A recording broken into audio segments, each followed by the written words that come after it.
Jeffrey Epstein, un milliardaire américain qui fréquentait les présidents, les princes, il faisait partie des cercles les plus exclusifs de la planète. Mais derrière les soirées de luxe se cachait un tout autre univers, celui d'un homme accusé d'avoir monté, avec sa compagne Ghislaine Maxwell, un réseau de traite sexuelle impliquant des jeunes femmes très souvent mineures. En 2019, son arrestation secoue l'Amérique. Mais juste avant d'avoir la vérité, Jeffrey Epstein est retrouvé mort dans sa cellule. Officiellement, c'est un suicide. Officieusement, il y a énormément de doutes. Mais qui voulait le faire taire? Que savait Epstein sur les personnes les plus puissantes du monde? Que cache la fameuse liste de noms? Est-ce que Trump est impliqué? Et aujourd'hui, alors que Ghislaine Maxwell est toujours derrière les barreaux, que se passerait-il si elle décidait de tout révéler?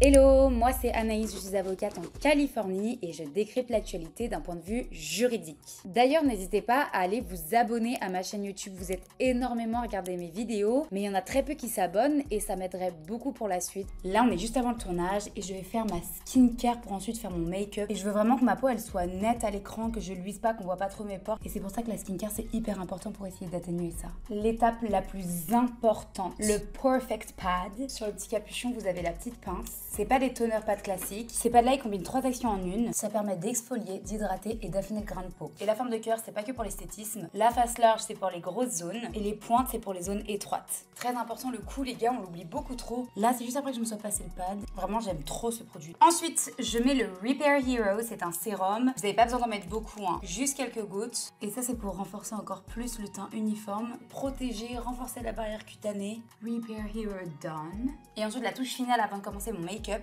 c'est la crème hydratante. Moi je mets le Daylight, c'est la version crème hydratante sans huile parce que je brille très facilement du visage dès que j'ai un petit peu chaud, dès que je suis un petit peu stressée, etc. Surtout que je trouve qu'à la caméra ça se voit vachement quand je brille. Donc du coup je mets cette crème pour éviter cet effet.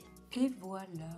Vous n'avez pas l'habitude non plus de me voir de si près. Et avec le code REFILL, vous avez moins 20% sur tout le site Yepoda et en plus vous avez la recharge du Miss Have offerte. Et cette offre elle est valable que jusqu'au 20 septembre donc profitez-en, le lien il est en description. Ça fait plus de 1 an que j'utilise les produits Yepoda. C'est une marque qui fait des super bons produits pour la skincare et je vous invite vraiment à aller essayer cette marque, je l'adore tout simplement. Et maintenant c'est reparti pour la vidéo. Qui est Jeffrey Epstein? Bon alors je sais que certains disent Epstein en France mais aux États-Unis ça se dit Epstein, il est américain donc moi je dis Epstein. Commencez pas à mettre des commentaires par rapport à ça. Rapidement, Jeffrey Epstein, il est né en 1953 à Brooklyn, dans une famille assez pauvre, mais c'est quelqu'un qui est brillant. Il saute de classe, il est extrêmement fort en mathématiques, il obtient son diplôme à 16 ans. Enfin bref, le mec en a dans la tête. Jeffrey Epstein, il commence sa carrière très loin des milliardaires et des personnes puissantes. Dans les années 70, il est prof de maths et de sciences dans une université. On dira que c'était un prof très charismatique, mais apparemment, il avait déjà un comportement bizarre avec les jeunes élèves. En 76, il est embauché dans une très grosse banque à Wall Street, Bear Stearns, et c'est là qu'il fera ses premiers pas dans la finance. En 1981, il quitte brutalement la banque pour un espèce de scandale qui s'est passé, mais il arrive à s'en dépatouiller et c'est à partir de là qu'il va se mettre à son compte et que tout va commencer. En gros, il crée une boîte de conseil financier. Grosso modo, son rôle, c'est de retrouver de l'argent caché ou détourné pour des clients extrêmement riches. Ce rôle très opaque, c'est-à-dire qu'on sait pas trop ce qu'il fait comme magouille financière, lui donne une réputation dans le milieu de négociateur prêt à tout et très agressif.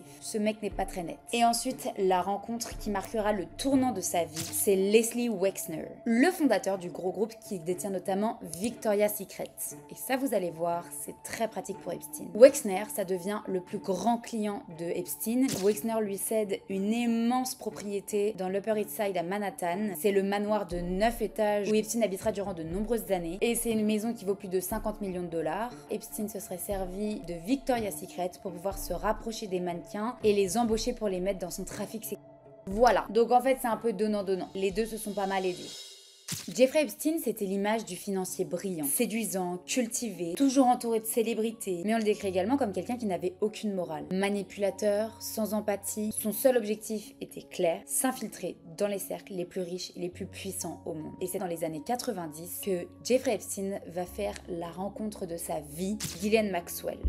C'est la fille de Robert Maxwell, l'un des hommes les plus puissants et riches de la Grande-Bretagne à l'époque. En 91, Robert Maxwell meurt soudainement en tombant de son bateau, que dis-je de son yacht. Et en fait, à sa mort, il y a un énorme scandale qui explose en Grande-Bretagne. Il avait détourné des centaines de millions de livres sterling qui étaient dans les caisses retraites de ses employés. Donc le pays est sous le choc et est très remonté. Donc Ghislaine, elle fait quoi? Elle quitte la Grande-Bretagne et va s'installer à New York parce que dans son pays, les gens ne voulaient plus trop d'elle. Ghislaine Maxwell, on la décrit également comme quelqu'un quelqu'un de brillant, charmante, elle parle plusieurs langues, elle est parfaitement à l'aise dans les milieux mondains, elle connaît énormément de gens, elle reçoit beaucoup, et même à New York, elle garde son savoir-faire et son réseau, et c'est à ce moment-là qu'elle rencontre Epstein. On sait pas trop exactement comment ils se sont rencontrés, mais ils se sont rapidement mis ensemble, et en plus d'être sa compagne, Ghislaine Maxwell, c'est son bras droit, sa confidente, son alliée la plus fidèle, tant personnellement que professionnellement. Beaucoup disaient qu'elle lui obéissait au doigt et à l'œil, mais Ghislaine Maxwell, elle ouvrira surtout à Epstein les portes des cercles les plus fermés.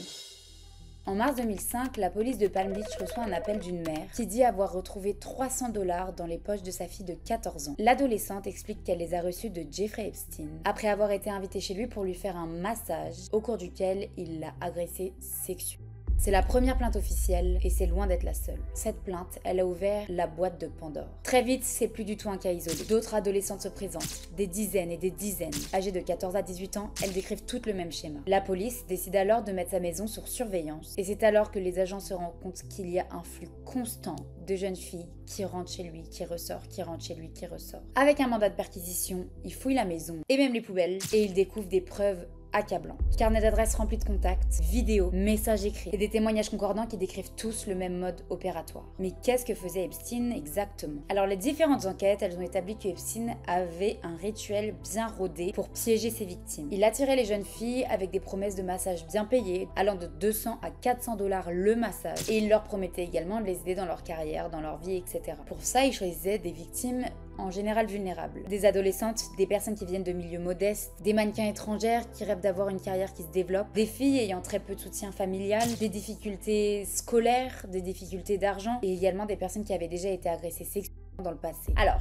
on dit que Epstein exigeait jusqu'à plus de 3 filles par jour, donc forcément vous vous doutez bien, il n'a pas agi seul. Comment il faisait ça? C'était un système pyramidal. En haut de la pyramide, il y avait Epstein et Maxwell. Ghislaine Maxwell a fait une très grande part du taf. Elle recrutait personnellement les adolescentes, elle allait les voir dans des malls, dans les sorties de collège, de lycée, elle allait voir des filles qui veulent devenir masseuses dans des écoles de massage, des jeunes mannequins de Victoria's Secret étrangères qui rêvent d'avoir leur carrière qui se développe aux États-Unis. Enfin bref, elle allait les chercher partout. Elle les caressait dans le sens du poil en leur disant « Oh mais toi, je vais te prendre sous mon aile, je vais t'aider, t'inquiète pas, viens chez moi. En plus, si tu veux, tu peux être masseuse pour nous. On part 4 jours dans ce ranch, 5 jours sur l'île, on te paiera tant, etc. » Forcément, ces filles, elles sont jeunes, naïves, désespérées, elles tombent dans le panneau.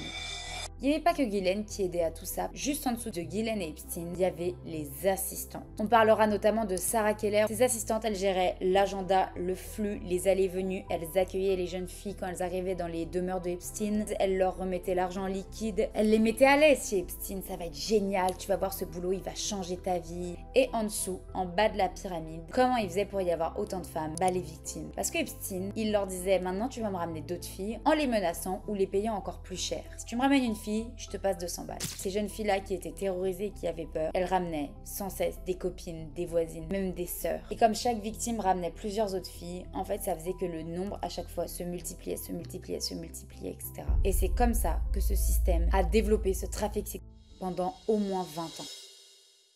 Où est-ce que ça se déroulait? 4 lieux. À New York, dans le manoir gigantesque de l'Upper East Side. Je vous en ai parlé tout à l'heure. C'est le manoir qui a été offert à Epstein. C'est l'une des plus grandes maisons privées de Manhattan. Dans le manoir, il y avait un système de surveillance vidéo secrète. Tout était filmé. Les chambres, les salles de bain, les salons secrets, tout était fait pour surveiller les victimes et garder des preuves. Epstein utilisait ces enregistrements comme moyen de pression. En fait, il organisait des soirées privées dans son manoir où il invitait énormément de personnes très connues. Et selon beaucoup de témoignages, ces personnes très connues, elles auraient également bénéficié des services de ce trafic sexuel.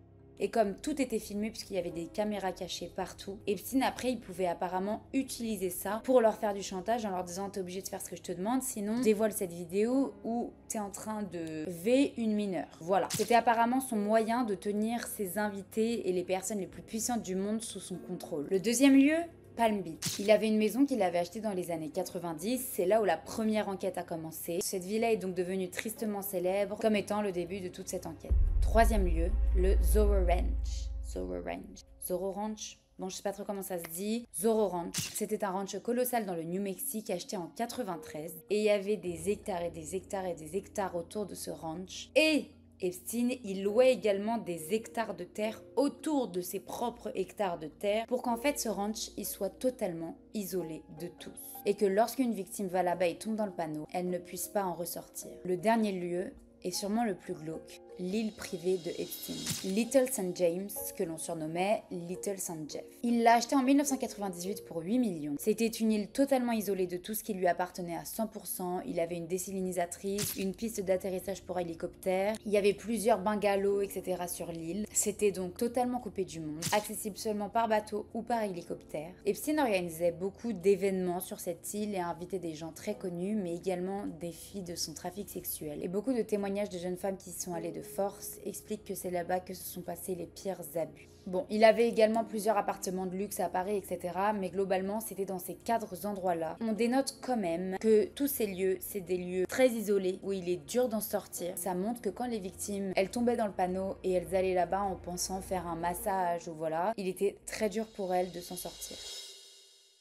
Qu'est-ce qui s'est passé suite à l'enquête de 2005 à Palm Beach en Floride? En 2005, l'affaire d'Epstein commence au niveau local. C'est-à-dire que c'est la police locale qui commence à enquêter. Comme elle s'est rendue compte très rapidement, ça allait bien au-delà de seulement Palm Beach et que c'était une très très grosse affaire, le procureur de l'État de Miami, il a transféré l'enquête au procureur fédéral de Miami. C'est-à-dire que les États-Unis, il y a 2 niveaux. Le niveau fédéral qui comporte l'ensemble des États-Unis et le niveau étatique, donc tu as l'État de Floride, l'État de Californie, le Texas. Et en général, quand il y a une enquête au début, elle commence toujours au sein de l'État. Donc c'est-à-dire que s'il y a un viol dans un État, c'est les procureurs de l'État qui vont enquêter et commencer les poursuites. Et si on se rend compte que c'est quelque chose de très grave, de très gros, alors c'est les procureurs fédéraux qui vont mener l'enquête. Les procureurs, c'est un peu comme les avocats de l'État. Quand quelqu'un commet un crime, c'est pas la victime qui va poursuivre la personne qui a commis le crime, c'est l'État. Et donc l'État, il est représenté par son avocat, le procureur. Et le procureur, il va porter plainte contre quelqu'un, mais il va également mener toute l'enquête et il va diriger la police.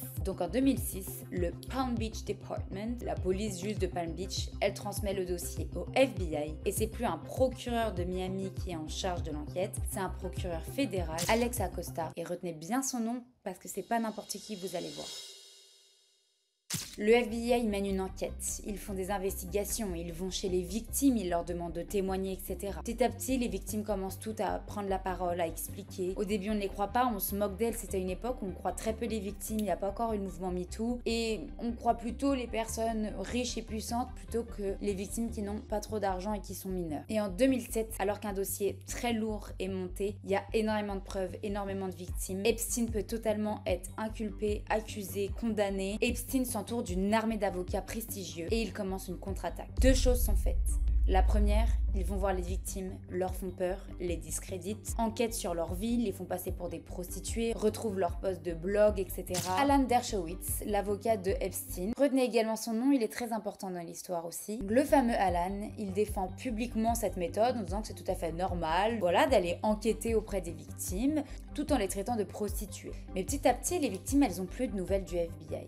Voilà ce qui s'est passé. En été 2007, Alex Acosta, le procureur fédéral qui est censé du coup être l'avocat de l'État et protéger la société, c'est son seul objectif, c'est s'il y a quelqu'un qui est dangereux pour la société, il est censé l'enfermer pour que la société soit safe. Il a un énorme dossier contre Epstein et il a tout pour le mettre en prison, mais il va pas faire ça. Au lieu de faire ça, il va contacter les avocats d'Epstein et commencer une petite négociation avec lui et son équipe d'avocats. La nouvelle tombe en 2008. Alex Acosta signe un accord de non-poursuite avec Epstein et les avocats d'Epstein. On appelle ça un Non-Prosecution Agreement, NPA, et je vous explique ce que c'est. Et surtout, je vous explique pourquoi c'est une énorme dinguerie. C'est quoi un NPA? C'est un accord passé entre le procureur et la personne qui est accusée d'avoir commis le crime, dans lequel ils se disent « je vais réduire ta peine, mais en échange, tu collabores avec moi ». Le NPA, il a aucune limite légale, c'est-à-dire qu'il doit juste être dans un bon intérêt de la justice. Il y a beaucoup de choses qui peuvent rentrer là-dedans. Il n'y a pas besoin d'avoir l'accord de quelconque juge, et surtout, il peut rester confidentiel, il n'a pas du tout besoin d'être public dans les médias, etc. Et donc, qu'est-ce qu'ils ont négocié dans ce NPA entre Alex Acosta et Epstein? Epstein échappe à toute poursuite fédérale. Et en échange, qu'est-ce qu'il doit faire Epstein? Il ne doit pas faire grand-chose. Il doit plaider coupable pour 2 crimes dans l'état de Miami, donc au niveau étatique, sollicitation de prostitution et sollicitation de mineurs pour prostitution. C'est-à-dire que tout ce qui va être trafic sexuel, association de malfaiteurs, etc., qui sont des crimes fédéraux, Epstein, il est blanchi. Et donc, qu'est-ce qui se passe? Epstein plaide coupable pour ces 2 crimes étatiques et il est condamné à faire 18 mois de prison. En plus, dans cet accord, Epstein, il avait négocié une immunité totale à tous les co-conspirateurs, c'est-à-dire les personnes qui ont participé à ce crime. Sarah Kellen, dont on a parlé tout à l'heure, Ghislaine Maxwell, toutes les personnes qui ont aidé à ce que ce trafic sexuel se mette en place, etc., elles sont blanchies. Comment c'est possible d'avoir un accord pareil? Et le comble, c'est que c'est toujours possible. C'était il y a 20 ans et il n'y a toujours eu aucune limite par rapport à ça. Tout procureur peut passer un NPA avec un accusé librement. Alors bien sûr, je pense pas qu'Alex Acosta, il ait fait ça comme ça. Maintenant, ça n'a jamais été dit, ça ne sera jamais dit, on n'aura jamais de preuve de ça, mais en tout cas, on sait tous pourquoi quelqu'un aurait passé un accord de la sorte, l'argent. En juin 2008, Epstein commence sa peine, mais c'est une peine très chill, c'est-à-dire qu'il a le droit à un work release, c'est-à-dire qu'il a le droit de sortir pour aller travailler tous les jours, 12 heures par jour, il peut sortir de prison, et il ne fera que 6 jours par semaine pour officiellement travailler. Le mec, il a ça de preuves contre lui comme quoi il viole des mineurs tous les jours, mais il a le droit de sortir 12 heures par jour, 6 jours par semaine. Bref, il y a quand même une obligation dans la Constitution américaine qui est de tenir au courant les victimes dans les grandes avancées du procès. C'est-à-dire que si le procès, il y a un accord avec les accusés, les victimes doivent en être informées. Ici, les victimes n'ont pas été informées de cet accord NPA. Et donc les avocats des victimes qui s'en sont rendus compte, ils ont porté plainte. Contre qui déjà? Ils ont porté plainte contre le gouvernement fédéral, donc Alex Acosta et toute son équipe là, parce qu'ils auraient violé le Crime Victims' Rights Act. En gros, c'est l'acte des victimes de crimes qui sont censées être protégées, et donc du coup qui sont censées être informées, etc. Cette procédure va durer 10 ans, et je vous dirai tout à l'heure ce qui s'est passé au moment du verdict. En 2009, après seulement 13 mois de prison, au lieu de 18, Jeffrey sort et va continuer sa petite vie, finalement. Alors voilà, même si tout ça n'a pas été très public, il y a quand même eu quelques articles dans la presse, etc. Son image est quand même assez entachée. Epstein, il part de Palm Beach et il va s'installer à New York en 2011 dans son manoir. À New York, il est obligé de s'inscrire comme délinquant sexuel. C'est la loi de New York qui demande ça. Mais même si Epstein, c'est un délinquant sexuel échelon 3, etc., ça veut dire qu'en gros, il a pas le droit de s'approcher des écoles et tout. L'échelon 3, ça veut pas dire qu'il va être en surveillance permanente. Il peut quand même continuer sa petite vie, prendre ses jets privés, aller sur son île, aller dans son ranch. Entre 2011 et 2019, du coup, Epstein, il va vraiment rentrer dans une campagne pour pouvoir se redorer son image. Qu'est-ce qu'il va faire? Il va donner plein d'argent aux nobles causes. Au MIT, c'est une très grande université aux États-Unis. Petit à petit, ça a marché. Il parvient à faire un peu oublier ce qu'il a fait et il va continuer sa vie et ses trafics pendant presque 10 ans. C'est ça qui est dingue en fait, c'est que cet Alex Acosta là, juste parce qu'il a voulu prendre de l'argent sûrement, il a permis à Epstein de sortir de 2009 à 2019 et de continuer son trafic et donc de violer des filles presque tous les jours pendant 10 ans juste pour avoir de l'argent. Genre c'est dingue la morale de certaines personnes. Entre temps, il ne s'est pas rien passé. Aux États-Unis, c'est pas tout à fait comme en France. Il y a deux procédures totalement parallèles qui vont être la procédure pénale et la procédure civile. L'État peut poursuivre quelqu'un pour le mettre en prison et en parallèle, les victimes, elles peuvent porter plainte civilement pour demander de l'argent et pour être dédommagées. Donc là, Epstein, il a été blanchi pour certains faits au pénal, mais pas du tout au civil. Et donc, il va y avoir plein de plaintes civiles des victimes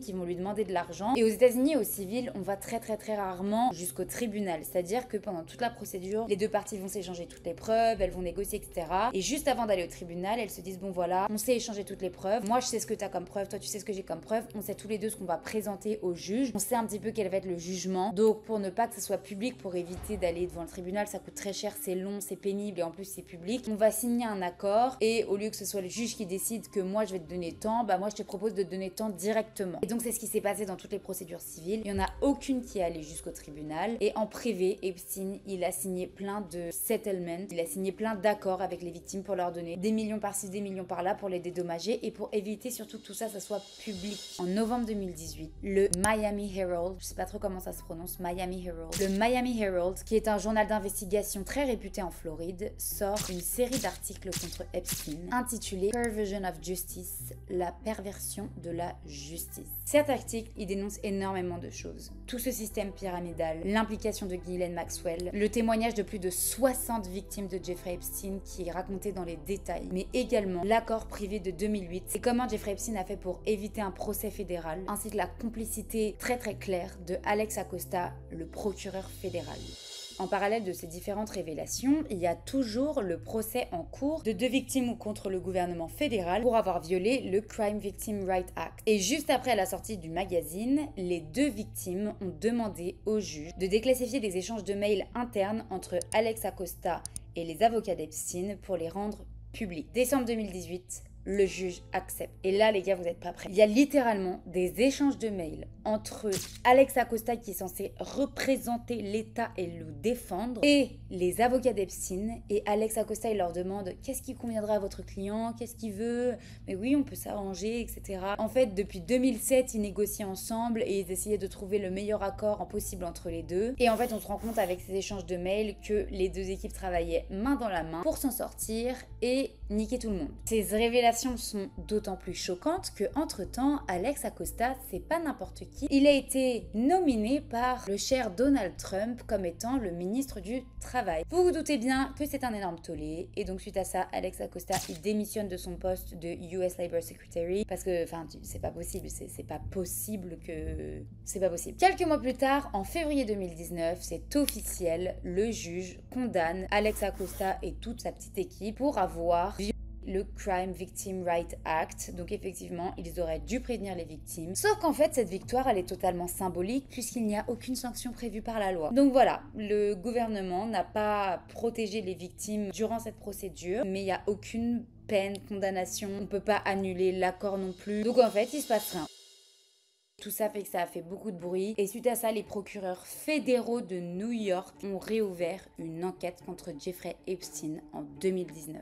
Pour contourner l'accord, elle se concentre sur d'autres faits, sur une timeline différente entre 2002 et 2005 et il vise surtout deux endroits, le manoir de New York et la maison de Pine Beach. Pourquoi? Parce qu'en fait, quand il y a des trucs trop larges, il faut se concentrer sur les endroits sur lesquels on a le plus de preuves, le plus de témoignages, etc. pour ne pas s'éparpiller et être sûr que la personne soit condamnée pour au moins une chose. L'enquête est menée de manière très discrète, de manière à ce que Jeffrey Epstein ne soit pas au courant. Et le 6 juillet 2019, alors que Jeffrey rentre de Paris à bord de son jet privé, lorsqu'il atterrit dans le New Jersey, les agents du FBI l'attendent et Jeffrey Epstein est officiellement arrêté. Et le 8 juillet 2019, Jeffrey Epstein est officiellement inculpé pour 2 chefs d'accusation, trafic sexuel de mineurs et complot de trafic sexuel.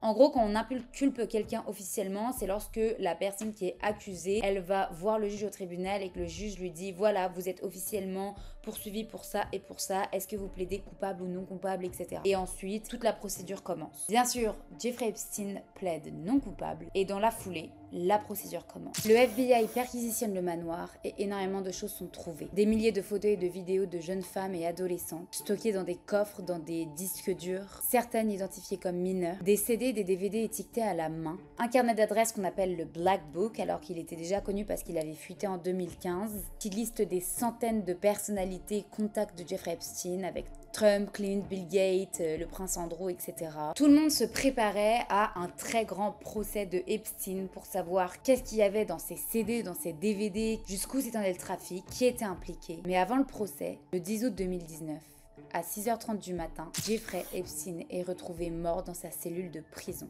Alors, selon le rapport officiel, il aurait eu un nœud coulissant autour du cou et donc ce serait un suicide. Mais il y a quand même pas mal de petits trucs louches par rapport à ça, je vous explique pourquoi. Comme par hasard, les caméras qui filment la cellule d'Epstein cette nuit-là, elles ne marchent pas. Elles ont des bugs et il manque 1 minute de caméra au moment de la mort d'Epstein. Ensuite, les personnes qui sont censées faire les rondes n'ont pas fait des rondes ce nuit-là, se seraient endormies et elles auraient dit qu'elles avaient fait des rondes sur les papiers officiels, mais elles auraient fini par avouer quelques mois plus tard qu'elles n'ont jamais fait ses rondes cette nuit-là. Ensuite, Jeffrey Epstein, il avait déjà tenté de se suicider un petit peu avant et il avait été mis en suicide watch, c'est-à-dire que quand on essaie de se suicider en prison, on est mis dans un truc qui nous surveille particulièrement pour pas qu'on se suicide. Et il avait été retiré du suicide watch juste avant cette nuit-là. La veille au soir, il aurait passé un appel téléphonique non surveillé, non enregistré. Il a dit qu'il allait appeler sa mère, mais elle était décédée à l'époque. Et on ne sait pas à qui il a passé cet appel. Et enfin, Jeffrey Epstein était censé avoir un co-détenu, mais la veille du décès, aucun co-détenu ne lui a été assigné, qui était contraire aux consignes internes. Tout ça, ça montre quand même énormément de choses bizarres autour de sa mort. Pourquoi Jeffrey Epstein aurait été tué juste avant son procès? Et c'est là tout le mystère autour de cette affaire,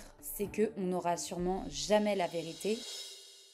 2 jours plus tard, le 12 août 2019, l'île Little St. Jeff a été perquisitionnée. Ils sont arrivés en hélicoptère, en bateau, lourdement armés. Ils ont saisi les ordinateurs, des disques durs. Qu'est-ce qu'elles sont devenues ces preuves? C'est là que ça se complique. Comme Jeffrey Epstein est mort, toute poursuite pénale contre lui s'est éteinte. On ne peut pas poursuivre pénalement un mort. Et le seul moyen que des preuves qui sont collectées lors d'une enquête soient révélées au public, c'est soit pendant le procès au tribunal, ou alors lorsque quelqu'un le demande et que le juge accepte. Ici, la difficulté, c'est qu'il n'y aura pas de procès au tribunal contre Jeffrey Epstein. Et donc c'est ça en fait qui continue de nourrir tout ce mythe autour de cette enquête, de ce trafic sexuel, etc. C'est qu'il y a énormément de preuves qui ont été collectées et on ne peut pas y avoir accès. Le 27 août 2019, le juge Richard Berman a décidé de tenir une audience symbolique pour donner la parole aux victimes. Comme on sait qu'il n'y aura aucun procès qui aura lieu contre Jeffrey Epstein, le juge il a quand même tenu à faire cette audience pour que toutes les victimes puissent venir, puissent s'exprimer, puissent enfin expliquer ce qui leur est arrivé. Et en fait c'est hyper important pour la reconstruction d'une victime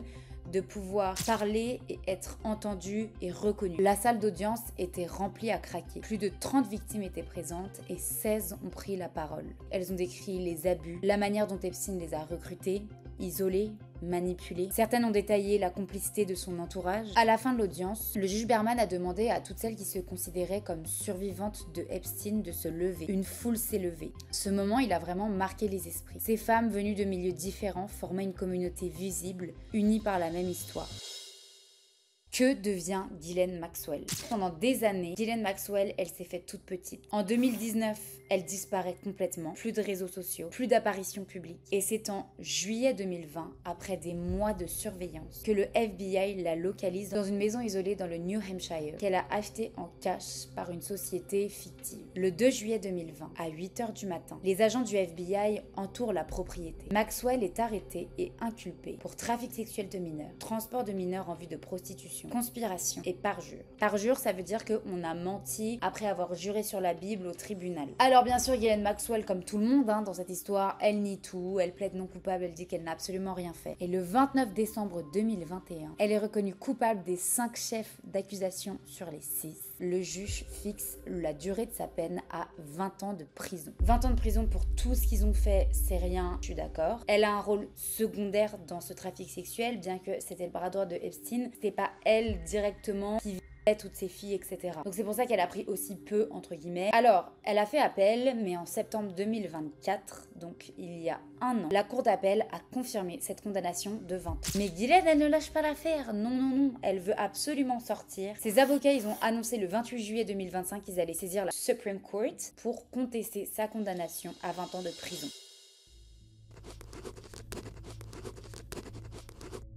Le président de la République, il a le pouvoir de pardonner, donc c'est-à-dire de gracier quelqu'un qui était condamné pénalement et d'un point de vue fédéral. Ici, c'est le cas de Ghislaine Maxwell. Et si Trump était amené à pardonner Ghislaine Maxwell, ça voudrait dire qu'elle n'aurait pas besoin de faire ses 20 ans de prison. Mais pourquoi Trump, il irait la gracier ?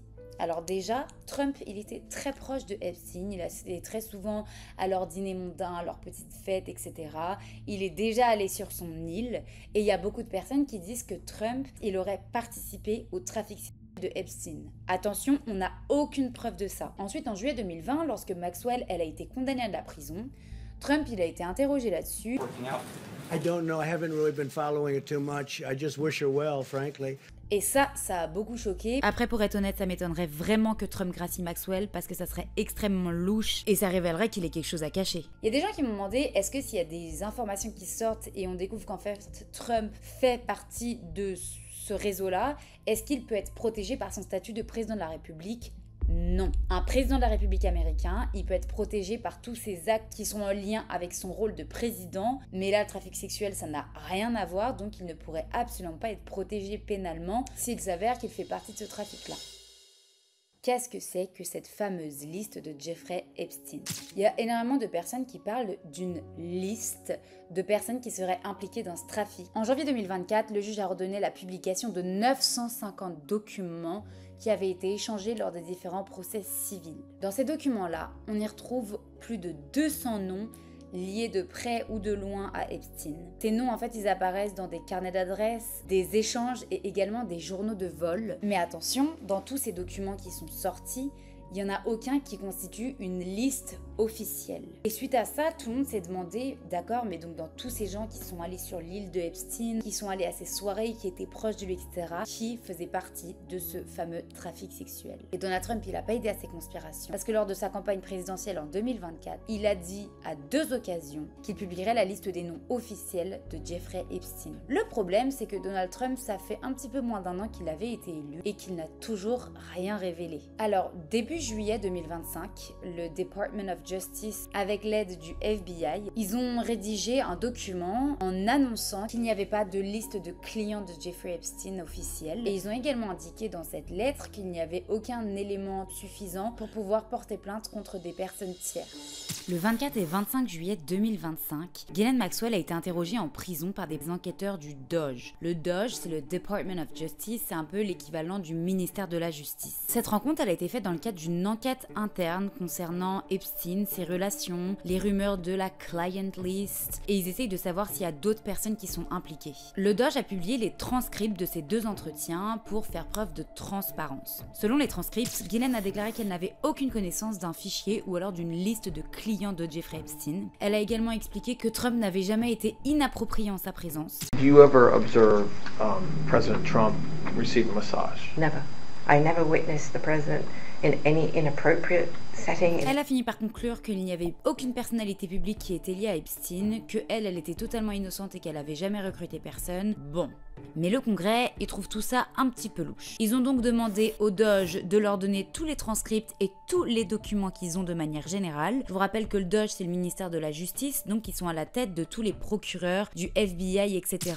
Et ils ont demandé à Ghislaine Maxwell de s'entretenir avec elle parce qu'ils avaient quelques questions à lui poser. Elle a dit qu'elle parlerait seulement si elle obtient une immunité législative, c'est-à-dire que ce qu'elle dira dans le cadre de cette enquête, elle ne pourra pas être poursuivie pour ça. Et le Congrès, ils ont dit non. Le Congrès, d'habitude, c'est ceux qui font des lois, mais ils ont aussi un rôle de contrôler le pouvoir exécutif de manière générale, donc le gouvernement, les ministres, etc., pour vérifier qu'ils fassent pas n'importe quoi. Ils se sont pas encore rencontrés, mais on verra ce qui se dira lors de cette audience. Et le 2 septembre 2025, le Congrès a rendu public plus de 33 000 pages qu'ils avaient récupérées du DOJ. Dans ces 33 000 pages, il y avait des documents sur la succession d'Epstein, son testament, le fameux Non-Prosecution Agreement de 2008, il y avait également son livre d'anniversaire de ses 50 ans. Et dans ce livre, il y a une page où il y a un texte qui aurait été écrit apparemment par Donald Trump, autour duquel Donald Trump aurait dessiné un corps de femme nue avec sa signature. Donald Trump nie totalement avoir déjà vu ce texte et l'avoir signé, mais bon, sa signature elle ressemble quand même sensiblement à celle de Trump.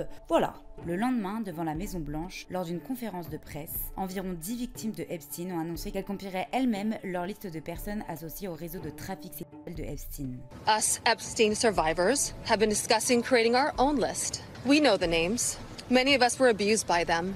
Et tout ce qui reste secret aujourd'hui, c'est tous les éléments de preuve qui ont été saisis par le FBI dans le cadre des procédures pénales qui se sont éteintes à la mort de Epstein. Est-ce que ça sera rendu public un jour? Peut-être, si le juge le décide, si quelqu'un le demande et que le juge trouve que c'est nécessaire. Très récemment, le Congrès a fait une proposition de loi imposant la divulgation complète de tous les documents Epstein par le DOJ. Le 10 septembre 2025, le Sénat a rejeté cette demande. Tous les républicains, donc le parti de Donald Trump, ont refusé cette proposition, indiquant que c'était seulement une manœuvre politique.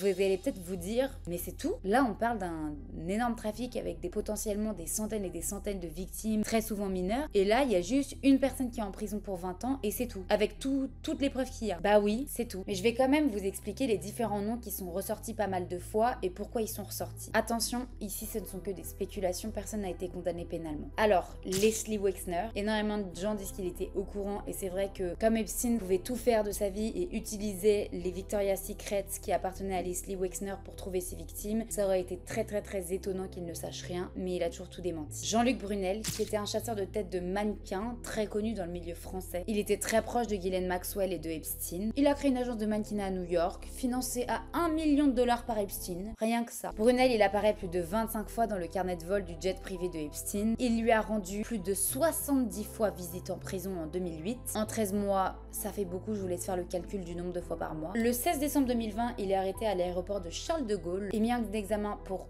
sur mineur et trafic sexuel.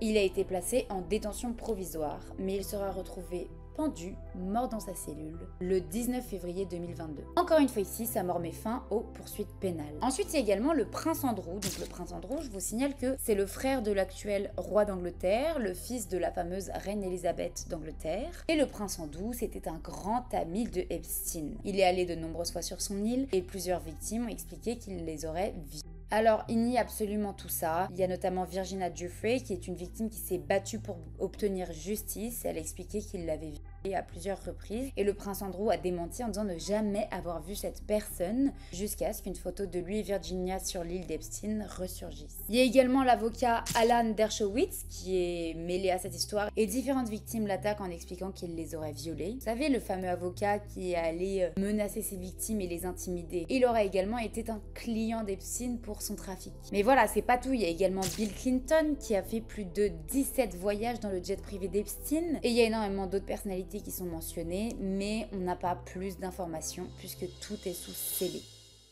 Depuis la mort d'Epstein, une question revient sans cesse. Est-ce que Jeffrey Epstein travaillait pour le Mossad, le service secret d'Israël? Alors d'abord, posons les bases. Le Mossad, en gros, c'est la CIA d'Israël. Il est connu pour faire du honey trap, c'est-à-dire un piège à miel. En gros, tu fais du chantage à quelqu'un en ayant des éléments sexuels sur la personne, notamment des vidéos, etc. Alors déjà, Jeffrey Epstein, il est juif, et les juifs aux États-Unis, ils sont très liés à Israël. Il y a un lien très fort. Mais alors attention, ça ne fait pas tout, vous vous doutez bien. Ce qui renforce cette théorie, c'est que Epstein, il avait des caméras partout, il avait les CD avec les noms des personnes dessus, etc. Et donc voilà, ça laisse penser qu'il avait un peu les mêmes méthodes que le Mossad. Et ce qui reste un des éléments les plus suspicieux auprès des gens, c'est ses liens avec Ehud Barak. Ehud Barak, c'est l'ancien premier ministre israélien et il a rendu visite à Epstein plusieurs fois entre 2013 et 2017. Il est allé dans son manoir notamment à New York. Et Epstein a investi beaucoup d'argent dans la start-up de Ehud Barak. Alors aujourd'hui, il n'y a aucune preuve concrète et aucun document juridique qui confirme ça. Ce ne sont que des théories du complot, etc. Tous ces biens ont été vendus et la recette de ces ventes, elle est allée dans la succession d'Epstein. Mais attention, il y a eu différentes plaintes contre la succession d'Epstein. Déjà, il y a un fonds d'indemnisation des victimes qui s'élève à 121 millions de dollars. Donc la succession a dû régler 121 millions de dollars au fonds d'aide aux victimes. Ensuite, le gouvernement des îles Vierges, il a porté plainte contre la succession d'Epstein en disant que une de leurs îles, donc la Little St. Jeff, aurait servi pour développer un trafic sexuel, etc. et donc en dédommagement, et ils ont demandé 105 millions de dollars. Et ensuite, il y a énormément d'argent qui a été versé pour tous les avocats de Epstein, ses dettes, les créanciers, etc. Il restait à la succession d'Epstein environ 300 millions de dollars. Il y a quelque chose de très suspect, c'est que 2 jours avant sa mort, Epstein a rédigé un nouveau testament. Il transfère tous ses actifs à une trust. C'est quelque chose dans lequel tu peux mettre de l'argent, des biens immobiliers, etc. Il y a quelqu'un qui va investir l'argent qui est dans cette trust et les bénéfices de l'argent qui est investi, elles vont être distribuées à des bénéficiaires. L'avantage d'avoir transféré tous ces biens à la trust, c'est parce que les bénéficiaires sont inconnus. On ne sait pas qui bénéficie de cet argent-là.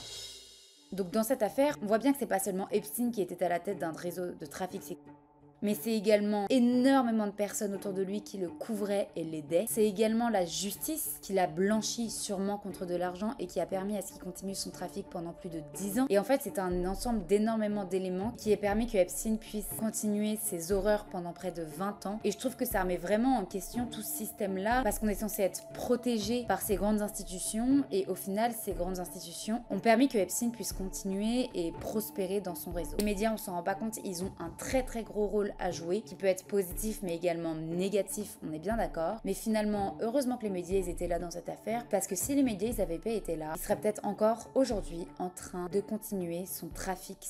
J'espère que cette vidéo vous aura plu, que vous aurez un peu plus compris. Mais en tout cas, merci beaucoup d'avoir regardé cette vidéo jusqu'à la fin. Si elle vous a plu, je vous invite à aller regarder ma vidéo sur Depardieu. Merci encore beaucoup à Yepoda de sponsoriser cette vidéo. Et gros bisous!